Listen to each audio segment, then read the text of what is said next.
So I made it to the start of the Eagle Rock Loop, at least my starting place at Winding Stair parking area. Here we go.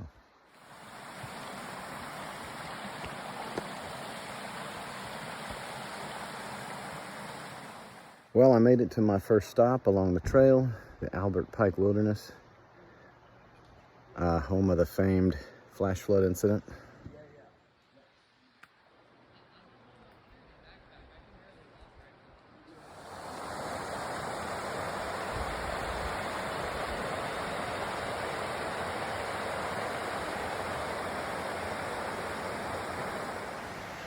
It's fairly ideal conditions for a hike. The weather is not warm, nor is it cold. It's humid and there's a fog out, but I'm sweating because of these hills, but it's not raining and the temperature is just about right. I worry about it being a little warm tonight sleeping. Nobody likes to sleep in a hammock warm, but I was hoping it would get down into the 50s, but it may be as high as 65 during the night, which is not too bad, but warmer than I wanted.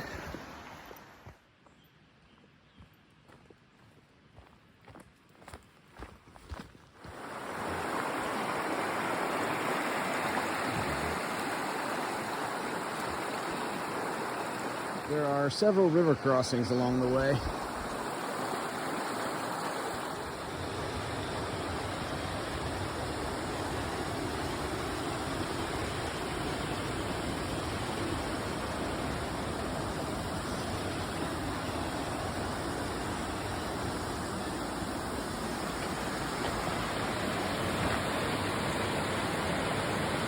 That must be Little Missouri Falls.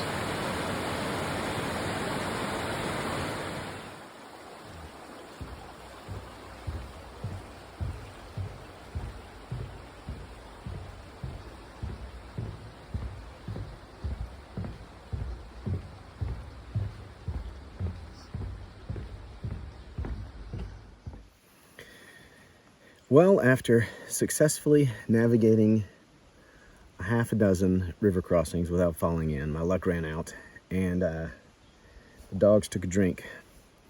So my feet are wet. Decided at mile 8 to take a rest. I had a bag of Gardettos to eat, and I'm having a little coffee, G7 from Vietnam. Very good. I'm resting for another 5 minutes, and then I'm going to try to push another 3 miles to my third waypoint at the junction of the next trail. See you at camp. That little rest break really helped. There's a little sugar in that instant coffee I had, combined with the caffeine and a little bag of Gardettos to make up for that lunch I didn't get. Feeling good. I'm gonna try to do, well, I'm gonna hike for 2 more hours. I think I could probably get 3.5 miles in, and then I am going to stop and set up camp.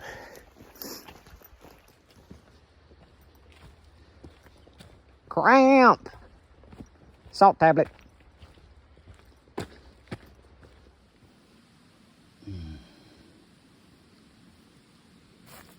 Got my fire kit, my first aid kit, my possibles, my poop kit, my electronics, and my toiletries. Not bad, huh? To celebrate Cinco de Mayo, got a cigar. I hiked in a Modelo Especial, and I've got a little bit of something special I'll show you later. Okay, so I've got my War Bonnet Thunderfly set up in a kind of walking stick mode, and underneath I have my War Bonnet El Dorado. For supper tonight, it is Cinco de Mayo, so we are celebrating with Las Pollos Hermanas, a southwestern stew of chicken, hominy, and vegetables in an aromatic reduction, finished with a touch of cream. This is very good. I've got some tortillas to put it on. Oh yes, and gonna wash it down with a Modelo. They only had the large. And little something special from a dear friend. This is Oaxacan Mezcal, from the state of Oaxaca in Mexico, purchased by a artisan distiller on the Dia del Muerte, the Day of the Dead, when Callie and I went this last time. I am proud to say it. I have become an Esbit man. So my good friend Greg invited us to the Day of the Dead festival last year. His mother lives in Oaxaca, kind of an expatriate down there. And we bought some of this wonderful mezcal. Cheers.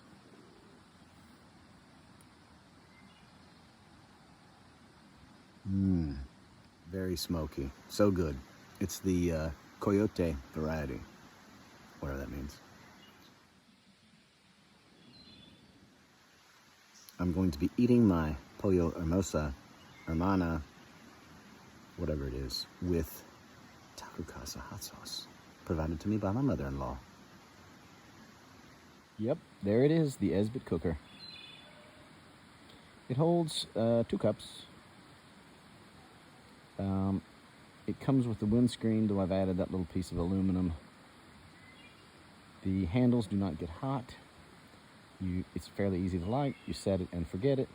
It takes about 12 minutes to bring 2 cups of water to a boil. But it does the job, and it's quiet. It's lightweight. It's anodized aluminum. It's got a little lid. It's got a little spout. All kinds of good things about the little Esbit cooker. Who knew? The company that makes Los Pollos Hermanas is Stowaway Gourmet. They have an entire line of fantastic backpacking meals. I mean, they're really a cut above. They're expensive.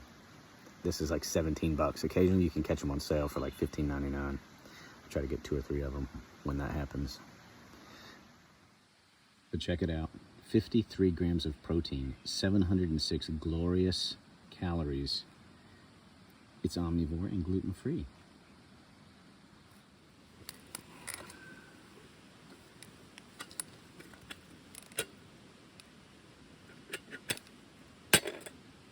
Okay, tortilla, pollo hermosa.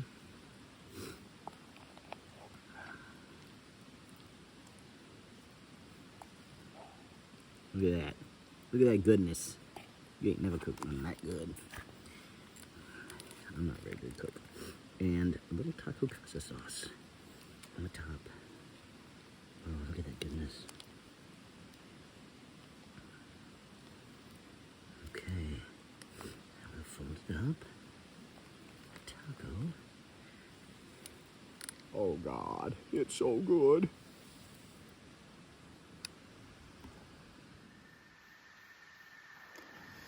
Oh, it's around 8:30. Complete darkness, quiet, a few crickets, a few bullfrogs. I have finished dinner and I'm in the hammock, ready for bedtime. It was a good day. 14 miles, it's a big day. My feet are tired, but they'll be fine in the morning. I'm dry, my gear is dry, everything's hanging. Had a wonderful dinner.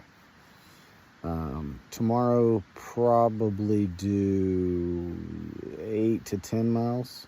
There are 6 peaks, quite a lot of elevation gain and loss. I got all day.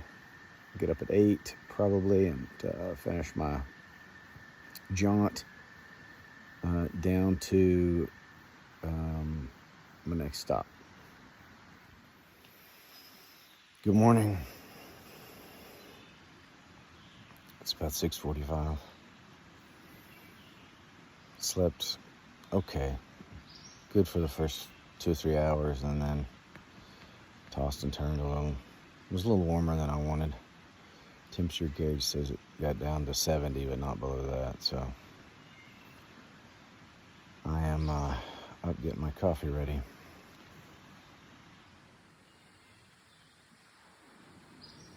Got my little Esbit going. So this little Esbit cooker, I think does everything I need a cooker to do. It has these fuel tablets And the fuel tablets come in different sizes. 4 grams, 14 grams, and I think they have one that's even larger.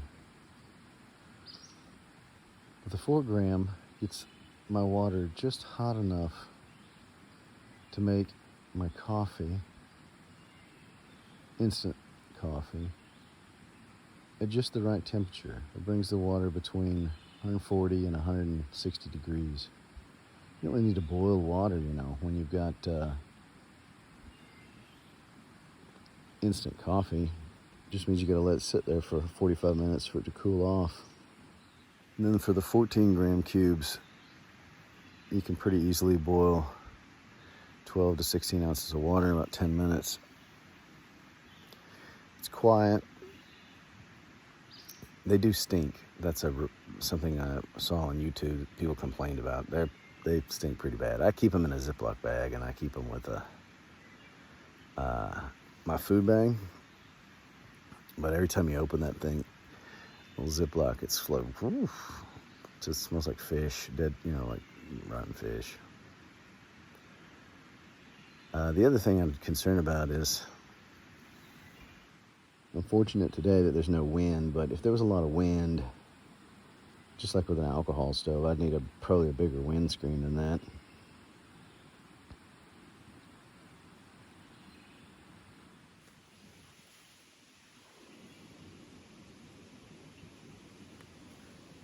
It's just about ready.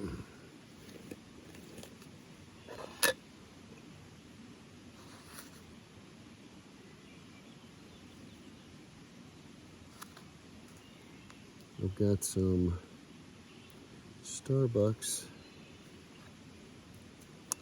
dark roasted instant coffee.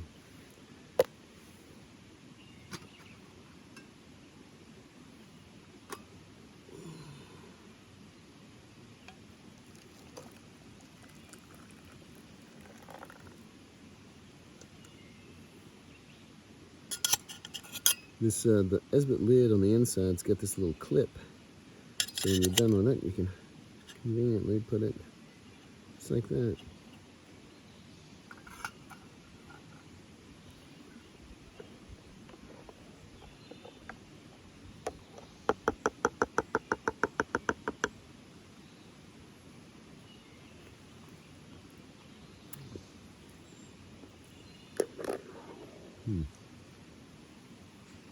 Today is all about the climbs, but we've got some nice views.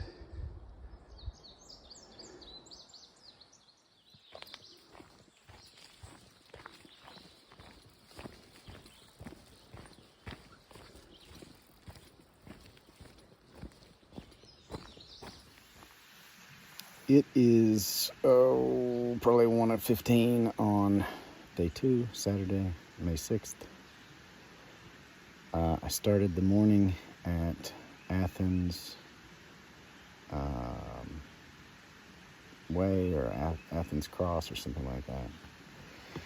And I headed south, nearly due south, over 4 fairly arduous summits, 1,800 feet down to 800 feet, and up and down, and up and down. And so I'm now at Blaylock Creek, where there's a little campground. I hung my hammock up and I'm taking a little siesta. Took a couple of hours to rest up, get some lunch, some carbs, and then head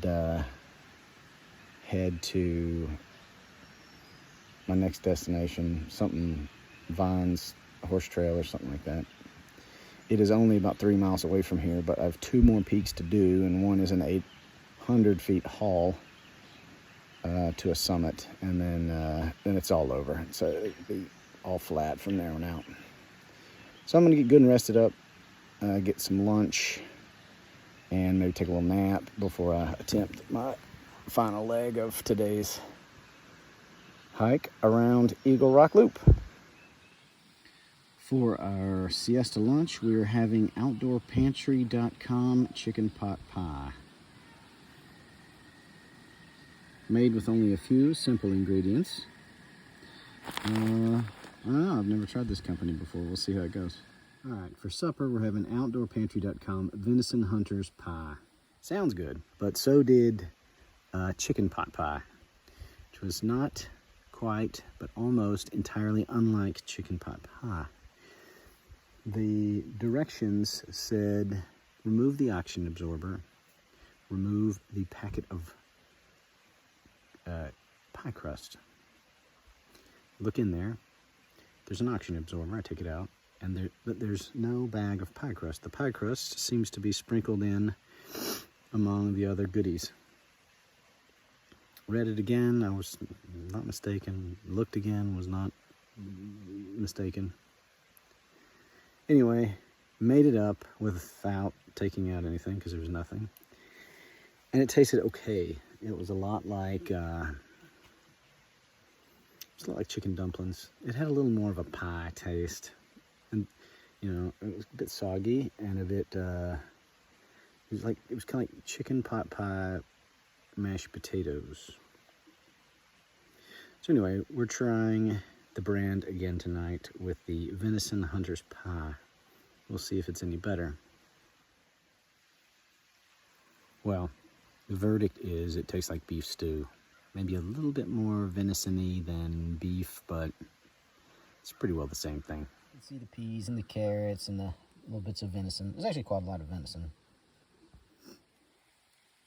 For my taste, I'm going to add a packet of Tony Chachere's and also maybe use a little HP sauce. Shug turned me onto that. I'd never heard of it before. He describes it as the British A1, and I guess that's close, but it's a little bit more sweet than A1. Okay, I've got my little home set up for the night. Got the bag hung over there. I've got my War Bonnet Eldorado. I've got my War Bonnet Thunderfly pitched in hiking stick mode.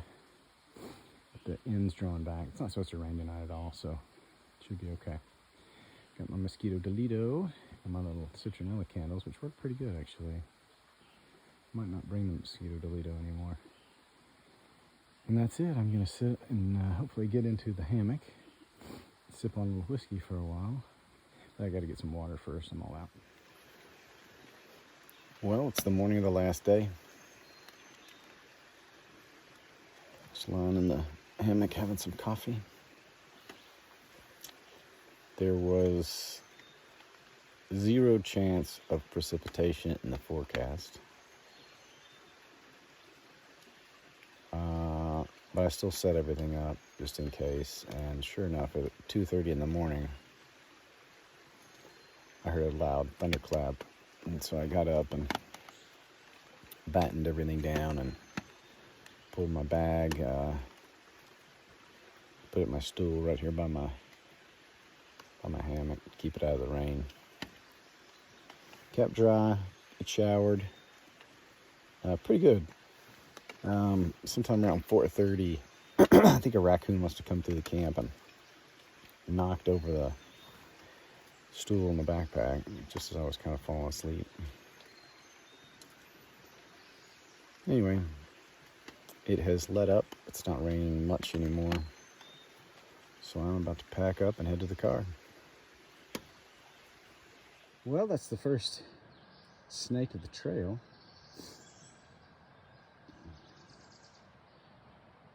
Rat snake, I think.